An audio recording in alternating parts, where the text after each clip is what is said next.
শিশু স্বাস্থ্য বা চাইল্ড হেলথ বলতে শুধুমাত্র কিন্তু একটা সন্তান ভূপিষ্ঠ হবার পরেই নয়, তার আগে যখন আপনি চাইছেন বা আপনি ভাবছেন একটা সন্তানকে পৃথিবীর আলো দেখাবেন, সেই সময় থেকেই শুরু হয়ে যায়। সেই সবটা নিয়েই কিন্তু প্রত্যেকটা স্টেজ ওয়াইজ আমরা প্রসেসটা নিয়ে কথা বললাম আগের এপিসোডে।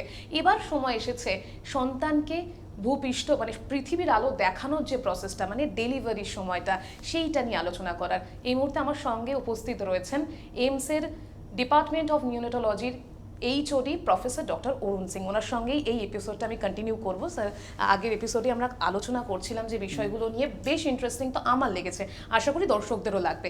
এবার যেহেতু ডেলিভারির বিষয়, মানে একটা খুব ক্রুশিয়াল বিষয় নিয়ে আলোচনা হবে। প্রথম স্টেজে আমি যেটা জানতে চাইবো স্যার, যেহেতু ডেলিভারির প্রপার টাইম আপনি আগের এপিসোডেই বলছিলেন যে 39 মান্থের একটা ব্যাপার রয়েছে, 39 উইকসের ব্যাপার রয়েছে, সরি। এবার সেই জায়গাতেই আমি একটা বিষয় যেটা প্রথমে একটু জানতে চাইবো, অনেক সময় আমরা প্রি ম্যাচিওর বার্থ দেখি, তো সেটা যদি একটু শুরুতে উল্লেখ করতেন।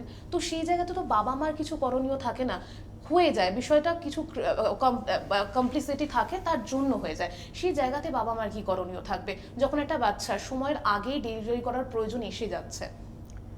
আমার মনে হয় যে দুটো বিষয় আপনার প্রশ্ন। একটা হচ্ছে যে বাবা মার কিছু করার কি আছে to prevent a preterm delivery. আমি আজকে মনে করি আছে। আজ থেকে 10 বছর আগে আমাকে কেউ যদি এই প্রশ্নটা করতো, আমি বলতাম বোধহয় বাবা মা বা ডাক্তারের কারোই কিছু করার নেই, কেন সারা পৃথিবীতে প্রিটার্ম ডেলিভারি হয়। কিন্তু নতুন নলেজে আমি 5টা কারণ বলতে পারি যেভাবে প্রিটার্ম ডেলিভারি কমানো যায়। প্রথম কথাটা যে আমাদের শেখানো হয়েছিল যে একটা প্রেগনেন্সি মানে 40 সপ্তাহ, একটা সপ্তাহে 7 দিন থাকে, তাহলে 40 সপ্তাহ। আমাদের বলা হতো যে 37 উইকস হয়ে গেলেই এটা টার্ম বলা হয়। আজকে আমরা বললাম আগের এপিসোডে যে 37 weeks is not term, it is 39 completed weeks ব্রেনের ম্যাচুরিটির জন্য। এটা এই যদি আমরা ফলো করি, তাহলে আমেরিকাতে এই মেসেজ যখন জনগণের কাছে চলে গেছিল, 4% প্রিটার্ম ডেলিভারি কমে গেল, 4% কমে গেল। 2 নম্বর, মা যদি স্ট্রেসড হয়, প্রেগনেন্সি কাজের জায়গায় বা বাড়িতে, বাসে ট্রাভেল করছে, এটুকু যদি আমাদের না বুঝে যে বাচ্চাটা শুধু মায়ের জন্যে নয়, গোটা সমাজের বাচ্চা, একটা গ্রামের বাচ্চা, একটা শহরের বাচ্চা, এইটা যদি কনসেপ্ট হয়, তাহলে আমাদের সকলের মিলে চেষ্টা করা উচিত যে মা যদি স্ট্রেসড হয় তাহলে প্রিটার্ম ডেলিভারি হয়ে যায়। তাহলে 2 নম্বর হচ্ছে মা যদি স্ট্রেসটা কমায় তাহলে প্রিটার্ম ডেলিভারি কমে যাবে, আরও 2% কমে যাবে। 3 নম্বর হচ্ছে মায়ের যদি দাঁতের ইনফেকশন থাকে, সেই ইনফেকশনটা যদি প্রপারলি ট্রিটমেন্ট করে, তাহলেও প্রিটার্ম ডেলিভারি কমে যাবে। খুব ভালো। অ্যাকচুয়ালি আমরা ভাবি যে দাঁতের সঙ্গে, অনেক ডাক্তাররাও আমাকে প্রশ্ন করেছে, আসলে আপনারা ভাবুন যে এই স্টুডিওটাই মায়ের গর্ভ, একটা বাচ্চা অন্ধকার ঘরের মধ্যে জলের তলায় সে আছে, কোনো রকম আলো নেই, কোনো রকম কোনো শব্দ নেই, শব্দগুলো অনেক কমিয়ে আসে, সে সারাক্ষণ সাঁতার কাটছে, তার খাবারটা তাকে মুখে খেতে হচ্ছে না, তার নাভির ওখানে একটা কর্ড, আমরা বলি আম্বিলিক্যাল কর্ড, সেটা দিয়ে সে পেয়ে যাচ্ছে। এই যে বাচ্চাটা নিঃশব্দে রয়েছে, ঘুমাচ্ছে, ঘুম থেকে উঠছে, চারদিকে এই এনভায়রনমেন্টের মধ্যে যদি মায়ের কোনো জায়গায় ইনফেকশন হয়, তাহলে যেরকম এই ঘরের মধ্যে কোনো স্মোক হলে আমরা এই প্রোগ্রামটা বন্ধ করে দরজার দিকে এগোবো বেরোনোর জন্যে, তেমনি বাচ্চার যে কোনো কষ্ট হলে সে কিন্তু মাকে বলে, মা আমি বেরোবো। তার কারণ হচ্ছে আমি নিশ্চিন্তিতে এখানে ঘুমাতে পারি না।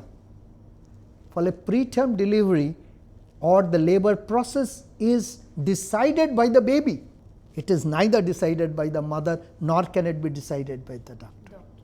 তো প্রথম কথাটা হচ্ছে যে হাউ টু মেক, দাঁতের ইনফেকশন হলো, এই কতগুলো কেমিক্যালস আমরা কোভিডের সময় শুনেছি সাইটোকাইন্স, এই সাইটোকাইন্সগুলো বেরিয়ে বাচ্চার গর্ভের ভেতরে সে ফিল করে, তার মনে হয় আমি প্রপারলি খাওয়ার পাচ্ছি না, নিউট্রিশন পাচ্ছি না, কেমন সাইটোকাইন্সগুলো চলে আসছে, তখন ও বলে যে না আমি শান্তিতে নেই। ফলে যখন আপনারা ঠিক করেন যে এবার বাচ্চাকে বের করে দেব, কেন কালকে পুজো, এরপরে দুর্গা পুজো হয়ে যাবে, ডাক্তারবাবু ছুটিতে চলে যাবেন, বা আমার আজকের দিনটা খুব ভালো স্পেশাল মনে হচ্ছে, পণ্ডিত বলে দিয়েছে, এর থেকে দুর্ভাগ্য আর নয়। আমরা বলি আমরা একটা ডেমোক্রেটিক কান্ট্রি, কিন্তু দ্য ফার্স্ট ডেমোক্রেসি হচ্ছে একটা শিশু ঠিক করে কবে আমার জন্মদিন হবে, কবে আমি জন্মাবো, সেটাকে এগিয়ে নিয়ে আসা আমার মনে হয় পৃথিবীর সবথেকে বড় অপরাধ। সে শিশু যদি ভালো থাকে, সে নিজেই মায়ের গর্ভে থাকবে, সে তার সময়ের মতন করে বেরোবে। এই সময়টা আপনি ডাক্তারকে বলে বা নিজেদের সুবিধার জন্যে বাচ্চাকে কষ্ট দেবেন না। এরপরেও যদি প্রিটার্ম ডেলিভারি হয়ে যায়, তার চিকিৎসা আছে, তার মধ্যে কোনো রকম অসুবিধা নেই। তার জন্যে নবজাত শিশু বিভাগ আছে, নবজাতক ডাক্তাররা রয়েছেন, নার্সরা রয়েছেন, তারা সেটা দেখাশোনা করবেন। কিন্তু একটা কথা বলে দিচ্ছি, আমাদের প্রকৃতি আমাদের শিখিয়েছে যে যদি এনআইসিইউতে প্রিটার্ম বাচ্চাকে রাখি, কেমন সেই এনআইসিইউ হবে, যেরকম মায়ের গর্ভে থাকে তাকে কপি করেই এনআইসিইউ বানানো উচিত। সেই সাউন্ড লেভেল কমানো, সেই আলো কমানো, সেই ইনফেকশন যাতে কমতে পারে, তার জন্যে হাত ধুয়ে যাওয়া, এই সব কিছু প্রিটার্ম। এবং শেষ কথা বলছি, আমি যখন প্রথম সিক নিউবর্ন কেয়ার ইউনিট বানাচ্ছিলাম পুরুলিয়াতে, আমি এই ভুলটা করেছি, মাকে মাঝে মাঝে অ্যালাউ করেছি না। প্রিটার্ম বাচ্চার যেমনি মায়ের হার্টবিট শুনে বড় হয়, যদি কোনো কারণে আগেও জন্মে যায়, তাহলে মায়ের বিছানাটা পাশেই থাকতে হবে, মা যেন ছোঁয়াটা সে পায়, তাহলে সে তাড়াতাড়ি সুস্থ থাকবে। একদমই তাই। এবার যেটা জানতে চাইবো স্যার, ডেলিভারি যেহেতু কথা বলছি, আমরা বরাবরই দেখে এসেছি, মানে আগের সময়টার কথা যদি বলি, বেশ কয়েক বছর আগের কথাও, নর্মাল ডেলিভারি, সেটা আপনি কিছুক্ষণ আগে বলছিলেন যে ডেলিভারি পেনের সময়টা দেওয়া হোক, কিন্তু এখন জেনারেলি কিন্তু সেভাবে আমরা দেখি না নর্মাল ডেলিভারিটা, সবসময় কিন্তু সিজারেই হয়। তো এই দুটো ডিফারেন্স কি আদেও রয়েছে, নাকি আমাদের এই যে এখন যে পদ্ধতিতে ডেলিভারি হচ্ছে সেটাই ন্যায্য, সেটাই সঠিক? আপনি কি বলবেন? সেটা কোনোদিনই সঠিক নয়, কারণ সমস্ত বিজ্ঞান তার আরম্ভ করে প্রকৃতি দিয়ে, আর একমাত্র মানুষই তো ডেলিভার করে না। আমাদের এই if human being is the Z of an alphabet, তাহলে আরও ম্যামলস আছে যারা আগে আছে। আমি আগেই বলেছি গরুও জন্ম দেয়, ছাগলও জন্ম দেয় বাচ্চাকে, এবং প্রত্যেকটা শিশু জন্মাবার একটা বিজ্ঞান আছে। তাহলে কেন এটা হলো যে হঠাৎ করে সি সেকশন আমাদের দেশে বেড়ে গেল? এর অনেকগুলো কারণ আছে। প্রথম কারণটা বলি, আজকে দাঁড়িয়ে যারা আগামী দিনে মারা হবে, তারা যদি মনে করে যে পেইনলেস ডেলিভারি হচ্ছে কারেক্ট প্রসেস, তাহলে আমি আগে প্রশ্ন করব, আপনি কেন মা হতে চাইছেন? যদি মা এই জন্যে হতে চান যে শিশু আপনার একটা স্বপ্ন, তার বুদ্ধির বিকাশ দিয়ে সে নতুন চেতনা নিয়ে আসবে এই দেশে, সমাজে, তাহলে সেই বুদ্ধির বিকাশের জন্যে সিজারিয়ান মোটেই ভালো নয়। ফলে সুবিধাটা আপনার নাকি সুবিধাটা বাচ্চার? প্রেগনেন্সি তো কোনো রোগ নয়, এটা আপনি ভলেন্টারিলি একটা শিশুকে জন্ম দেওয়ার কথা ভেবেছেন। তাই যদি ভেবে থাকেন, তাহলে সেই শিশুর কথাই ভাবুন। শিশু যখন চাইবে তখনই লেবার পেন শুরু হবে। যদি কোনো মেডিকেল ইমার্জেন্সি না হয়, তাহলে please do not go for caesarean section. Normal delivery অনেকগুলো অ্যাডভান্টেজ আছে, সেই অ্যাডভান্টেজ, সব থেকে বেশি অ্যাডভান্টেজ হচ্ছে বুদ্ধির বিকাশে। এটা গেল এক, যে আমরা মানুষকে বুঝিয়েছি যে 2 ঘন্টায় ডেলিভারি হয়ে যায়। ভেবে দেখুন তো, যে মা 9 মাস ধরে অপেক্ষা করেছিল ডেলিভারির জন্যে, সে আর 2 দিন অপেক্ষা করতে পারল না। যে বাচ্চাকে 9 মাস ধরে তিল তিল করে সে বড় করেছে তার গর্ভে, সে শেষ মোমেন্টে গিয়ে যখন তার আসল পরীক্ষা, সেই পরীক্ষায় ধৈর্য দেখাতে পারল না। এটা আমাদের দেশের দুর্ভাগ্য। এটা গেল 1 নম্বর। ফলে প্রত্যেকটি মাকে বলতে হবে, কেন আমার নর্মাল ডেলিভারি হবে না? এটা আমার এবং শিশুর অধিকার। এই অধিকার থেকে বঞ্চিত কেউ করতে পারে না অ্যাজ এ হোমোসেপিয়েন, সেটা কিন্তু জানতে হবে। হ্যাঁ, যদি মায়ের জীবন বা শিশুর জীবন কোনো একটা সমস্যায় পড়ে গেছে, তখন কিন্তু এটা। তাই সারা পৃথিবীতে বলছে যে 100টার মধ্যে 10টার বেশি সিজারিয়ান হওয়া উচিত না। অলরেডি পশ্চিমবঙ্গে প্রায় 50 আর প্রাইভেটে প্রায় 80%। এইটা কিন্তু ভয়ানক একটা জিনিস। মা বাবা হওয়াটা একটা সন্তানকে জন্ম দেওয়া নয়। আমি আবার বলছি, সন্তান মায়ের কাছে একটা স্বপ্ন, এবং সেই স্বপ্নটা হচ্ছে সে আমার থেকে অনেক বেশি অ্যাচিভ করবে, এবং সেখানে কিন্তু কম্প্যারিজন হয় বুদ্ধির। সে আমার থেকে ফর্সা হলো, আমার থেকে লম্বা হলো, সেটা দিয়ে পরিচয় নয়। কেন, সে কোনো দিন জিরাফ হতে পারবে না, সে কোনো দিন হাতির ওজন পাবে না, সে কোনো দিন মোর থেকে বেশি বিউটি হতে পারে না। একমাত্র তার পরিচয় হবে। সেকেন্ড কথা, যেটা খুব ডেঞ্জারাস হচ্ছে, যে অনেকগুলো প্রাইভেট নার্সিংহোম কলকাতায় লেবার রুম তুলে দিচ্ছে। তারা ভাবছে যে লেবার রুমের ডেলিভারিতে আমার প্রায় 24 ঘন্টা লাগবে, তাতে যে পরিমাণে টাকা উপার্জন করব তার থেকে ঢের বেশি উপার্জন করব, আমি সিজারিয়ান করে 1 ঘন্টার মধ্যে হয়ে যাবে। আমি সেই সব প্রাইভেট সেক্টরকে বলছি, আপনাদের যদি মনে হয় তা আপনি নর্মাল ডেলিভারিতে সিজারিয়ান থেকে বেশি টাকা নিন, তাতে আমার কোনো আপত্তি নেই, কিন্তু দয়া করে সে শিশুর ক্ষতি করবেন না।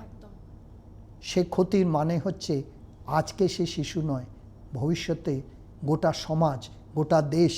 একটা ম্যাডাম কিউরিকে জন্মাতে বন্ধ করে দেবেন না, একটা রবীন্দ্রনাথকে জন্মাতে বন্ধ করে দেবেন না। এই ক্ষতিটার কোনো দিন আপনি পূর্ণ করতে পারবেন না।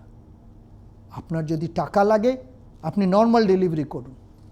আর একটা কথা, যেটা আমি রিসার্চ করে দেখেছি, একদম ট্রাইবাল পপুলেশনদের মধ্যে দেখেছি, যদি লেবার রুমের ডিজাইনটা, কেন আমরা মনে করি যে ডেলিভারি প্রসেসটা গর্ভ ডিসাইড করে, না, ডেলিভারি প্রসেস ডিসাইড করে মা এবং বাচ্চার ব্রেনের মধ্যে কথাবার্তা। বাচ্চা মাকে বলে, এবার আমি বেরোতে চাইছি, আর আমি খাবারটা পাচ্ছি না। সেই মাকে স্টিমুলেট করে বাচ্চার ব্রেন, তখন whole process of delivery starts. এবার সেই মা যদি রিল্যাক্স না থাকে, তাহলে ডেলিভারি হবে না, ডেলিভারি বন্ধ হয়ে যাবে, এবং তখন আপনি বলবেন সিজারিয়ান করা দরকার, তার কারণ হচ্ছে ডেলিভারি হচ্ছে না। আমি দেখলাম যে architect of the labour room, যেটা অ্যানিমালরাও চেয়েছিল, প্রাইভেসি, কমফর্ট, বার্থ কম্প্যানিয়ন, মা হাঁটতে পারবে, ওয়াশরুম অ্যাটাচ থাকবে, এগুলো অধিকার। আমি যখন ভারত সরকারে কাজ করতাম, তখন বলার পরে ওরা লাগছে শুরু করলো, কিন্তু এটা তো মানুষকে বুঝতে হবে যে ওটি থেকে বেশি দরকার। যে মা সেই ঘরের মধ্যে, একটি মা একটি ঘরে ডেলিভার করবে। মুভিং স্টেজেস অফ লেবার হবে না, যে একটা স্টেজে, ফার্স্ট স্টেজে এই ঘরে থাকবে, সেকেন্ড স্টেজে ওই ঘরে থাকবে, না। এবং সেখানে একটা মিউজিক থাকবে, মা পাশে থাকবে। মা যদি আনন্দের মধ্যে দিয়ে ডেলিভারি প্রসেসে যাবে, মায়ের যদি একটুও কষ্ট হয়, আমাদের দেশে লেবার টেবিলগুলো স্টিলের, শীতের মধ্যে মাকে শুয়ে দেওয়া হয়, কেউ জিজ্ঞেস করে না তোমার কি কষ্ট হচ্ছে। মাকে কষ্ট দিয়ে সন্তানের ভালো হয় না, এ স্বাভাবিক। তাই যখন আমি এই ধরনের লেবার রুম চেঞ্জ করে দিলাম একদম একটা ট্রাইবাল এরিয়াতে, আমি দেখলাম মায়ের ব্যথাই কমে গেল। কোনো মা আর চিৎকার করে জন্ম দিচ্ছে না, হাসতে হাসতে জন্ম দিচ্ছে। সেই ভিডিওগুলোও আছে। এটাই সন্তানের, যেরকম যে কোনো অ্যানিমাল চিৎকার করে ডেলিভারি করে না, যে কোনো অ্যানিমালের জন্যে একটা ডাক্তার বা নিওনেটোলজিস্ট বা ডক্টর সিং লাগে না, সেরকম বেশিরভাগ প্রেগন্যান্সিতে লাগে শুধু ভালোবাসা, লাগে একটা পরিষ্কার ঘর, লাগে বাড়ির আপনজন, লাগে যেখানে মা হাঁটতে পারে, চান করতে পারে, খেতে পারে, একজন কেউ এক গ্লাস জল দিয়ে দিতে পারলো। এই প্রসেসে করলে ডেলিভারিটা স্বাভাবিক হবে, কেন delivery is done by the brain, not by the uterus. এই প্রসেসটা আমরা যদি না ভাবি তাহলে আমরা ভারী ভুল করব, এটাই প্রকৃতি চেয়েছিল। একদমই, আপনি ডেলিভারি প্রসেসটাই এই সি সেকশন আর যদি নর্মাল ডেলিভারি ডিফারেন্সিয়েট করার সময় খুব সুন্দর করে এক্সপ্লেন করে দিলেন। কিন্তু কিছুক্ষণ আগে আপনার কথার মধ্যে থেকে আমি বুঝতে পারছিলাম যে এখন একটা সন্তানের স্বাস্থ্য কোথাও গিয়ে যেন কমার্স ঢুকে গেছে, মানে সেখানেও স্বাস্থ্যর আগে যেন অন্য কিছু প্রায়োরিটি পেয়ে যাচ্ছে। এই জায়গাতে যে জানতে চাইবো, মানুষকে সতর্ক করার জন্য আপনি বারবার যে ইঙ্গিতটা দিলেন তার সাথে সাথে লজিক অনুযায়ী যদি একটুখানি বলেন যে সি সেকশন বলি বা এই সিজারের পরে আপনি বারবারই বলছেন এটা কোনো সঠিক পদ্ধতি হতে পারে না কোনো ডেলিভারির, এটার প্রভাব আফটার ডেলিভারি কীরকমভাবে পড়তে পারে যেটা সাধারণ মানুষের বা একটা মা হিসেবে একজনের জানা উচিত? দেখুন, আমি আগে কথা বললাম যে আপনি যে প্রশ্নটা করলেন তাহলে বৈজ্ঞানিক একটা উত্তর দিতে হয়। যতগুলো নর্মাল ডেলিভারি বাচ্চা হয়েছিল, যতগুলো সিজারিয়ান হয়েছিল, আপাতত দৃষ্টিতে সবই নর্মাল লাগে, কিন্তু একটা স্পেশাল এমআরআই করা হলো যেটাকে আমরা বলি ডিফিউশন টেন্সর ইমেজিং, এবং তাদের আমরা ব্রেনের ডেভেলপমেন্টটা দেখছিলাম। দেখা গেল যারা সিজারিয়ান সেকশনে জন্মাচ্ছে তারা যে কোনো প্রশ্নের উত্তর খুঁজতে গেলে, যে ট্র্যাক যেভাবে তৈরি হয় একটা প্রশ্নের উত্তর করতে গেলে ব্রেনের যে এরিয়াগুলো লাগে, দেখা গেল যে in case of normal delivery সেটা অনেক বেটার। অর্থাৎ আমি নোন প্রশ্ন যদি শিখিয়ে দিই তাহলে উত্তর দুটো ব্রেন একই দেয়, কিন্তু যদি একটা নতুন প্রশ্ন যার উত্তর জানা নেই বা প্রথমবার সে দেখছে, তাহলে দেখা গেছে যে যারা ভেজাইনাল ডেলিভারি তাদের এটা। এবং সেটাকে সঠিকভাবে একটা বিখ্যাত স্টাডি অ্যানালাইজ করেছে এমআরআই করে, ডিফিউশন টেন্সর ইমেজিং করে, এবং সেই ইমেজিংয়ে দেখাচ্ছে যে যত বেশি ভ্যালিউ বেশি হয় হোয়াইট ম্যাটারের, তত বেশি ব্রেনটা বেটার হয়। সো আমরা বলি হায়ার ফ্র্যাকশনাল অ্যানিসোট্রপি, সেটা ভেজাইনালি ডেলিভার্ড বাচ্চাদের অনেক বেশি as compare to C section. এবং সেটাই আমি বললাম যখন তাদের নতুন প্রশ্ন দেওয়া হলো তখন দেখা গেল। এবং আরও অনেক কিছু আছে, এটা তো আমি বললাম যে ব্রেনের এফেক্ট, আরও অর্গানসের উপরে এফেক্ট আছে। সিজারিয়ানের বাচ্চারা they is a much higher chance যে তারা আইসিইউতে ভর্তি হবে, they have a much higher chance তাদের নিঃশ্বাস কষ্ট হবে। এগুলো খুব কমে যায় in case of a vaginal delivery. এবং সব থেকে খারাপ হচ্ছে সি সেকশনের পরে মা বাচ্চার থেকে আলাদা হয়ে যায়। ভেবে দেখুন যে শিশুটা জন্মাচ্ছে, সে বাবাকে চেনে না, দাদুকে চেনে না, সে একমাত্র তার মায়ের গন্ধ চেনে, তার মায়ের হার্টবিট চেনে। এই প্ল্যানেটে সে যাকে চেনে তার থেকে দূরে সরিয়ে দিলে তার যা স্ট্রেস হয় আপনি ভাবতে পারবেন। একটি মেয়ে, তার যখন বিয়ে হয়, সে তার শ্বশুর বাড়িতে যায়, তার প্রথম দিনের স্ট্রেস হয় যে আমি সবাইকে চিনি না, তাও সে হয়তো কয়েকজনকে চেনে। আর এখানে একটা শিশু এই পুরো প্ল্যানেটে কাউকেই চিনত না, একমাত্র যাকে চেনে তাকে আপনি দূরে সরিয়ে দিলেন, তার তো স্ট্রেস লেভেল আপনি খুবই বাড়িয়ে দিলেন। তো আমার মনে হয় যে সি সেকশন করলেও মায়ের পাশেই রাখা উচিত। একদমই স্যার, মানে আমরা ডেলিভারি নিয়ে কথা যেহেতু বলছিলাম, আমার মনে হয় একটা সাধারণ মানুষের ডেলিভারির বিষয়ে যতটা জানার দরকার রয়েছে তার থেকে বেশি হয়তো আপনি জানিয়ে দিলেন। এবার আপনাদেরকে যেটা বলার, যেটা হচ্ছে আমরা এই গোটা আলোচনাটা শুরু করেছিলাম পোস্ট ম্যারেজ, তারপর প্রেগনেন্সি, তারপর ডেলিভারি, এই এপিসোডে আলোচনা হলো। অনেকটা জার্নি কমপ্লিট করতে করতেই আসছি ঠিকই, তবে এখনই কিন্তু এই আলোচনা শেষ হবে না। আসছি পরের এপিসোডে, চোখ রাখুন।